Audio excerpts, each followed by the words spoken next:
俺の財宝か？欲しけりゃくれてやる。探せ！この世の全てをそこに置いてきた。 Yo guys, and welcome to this new video. Continuing the League of Villains side of this arc, Horikoshi focuses more specifically on the character of Shigaraki, which was kind of expected because the way in which this arc is being structured suggests that he will be the main protagonist of the events.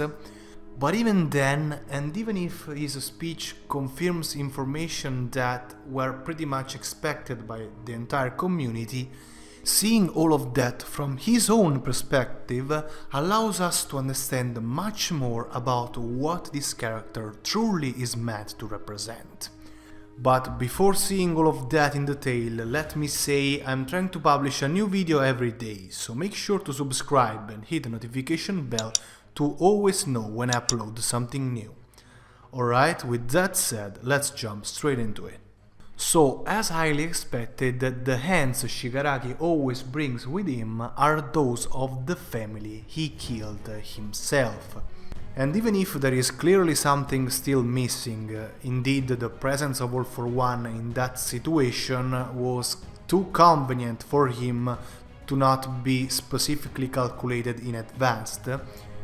And it could even be that he is the very person who caused Shigaraki's quirk to go on a rampage, achieving in this way to both destroy Nana Shimura's family and manipulate her grandson. Whichever aspect is missing, it still won't be able to deprive both the theme All For One points as true culprit for what happened, and the way in which this theme and the context itself made the character Tenko Shimura evolve from their great substantiality. Indeed, All For One's considerations about how people acted towards that boy who needed help, as always, are correct in underlining the contradictions of the hero society. A society where the very existence of heroes who are supposed to take care and solve any trouble made people discharge every responsibility on them. But the interesting thing is that this attitude of avoiding action was born not only from the establishment of the hero system, but also from that system itself, since it punishes every usage of a quirk outside the law, outside being a hero, even if it is for helping people. And this aspect, which became particularly evident in the plot since All Might's decay, thinking about it, is actually also where everything started. Indeed, the quirkless Midoriya, who among a crowd of heroes that do nothing to save Bakugo, runs towards a villain in order to save his friend, is the exact opposite of the attitude we are talking about, and it's not a case that he was quirkless in that moment, because that was to underline that this action can be done even without quirks, which are what caused the society to develop that attitude in the first place. And from this perspective, the fact that way of acting was also what caused All Might to choose Midoriya as a successor makes all the more sense.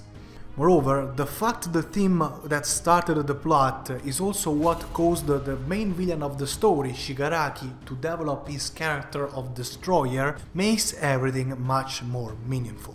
And this greatness becomes even more consistent in the unique way the substantiality of Shigaraki's character evolves from all that. Indeed, as a kid who suddenly destroyed his family and thus everything he cared the most about in this world, because of a power he didn't ask for, born from the very structure of this world of quirks, is trying desperately to fill the emptiness all of that unavoidably caused by destroying that world itself. In a context where his life instantly and so unreasonably crumbled on him, he cannot find sense nor fulfillment in anything, and thus the only thing he feels is to destroy everything. And all of that suits very well not only with his own quirk, which is what started this evolution in the first place, but also with the lack of a true identity characterizing him from the beginning of the series. On the other hand, the more we discover about the character of the Doctor, the more he looks nothing special. He doesn't seem to have neither a specific ideal nor a specific goal. He just sounds like the typical crazy scientist, always trying to have the opportunity to test his new creations. What is still unclear is which quirk he possesses, and at this point he may have something related to the fact he didn't want the League of Villains to come close to him. In any case, it looks like the events of the laboratory took place before the Pro Hero arc, so this was before Dabi met Endeavor and Oaks, which explains why he had that surprised reaction when he first saw them in the laboratory itself. This also means that most likely Shigaraki already managed to tame Gigantomachia and thus to acquire what the Doctor wanted to give him, that in this phase of the manga where multiple quirks are acquiring more and more importance, could be related to this very aspect, which is reasonable since the Doctor was All for One's Doctor and he already managed to create multiple quirk beings that are the Nomu. However, it's also highly probable that he was talking about devices to help them to support their quirks, which is one of the main reasons why the League was searching so desperately for money.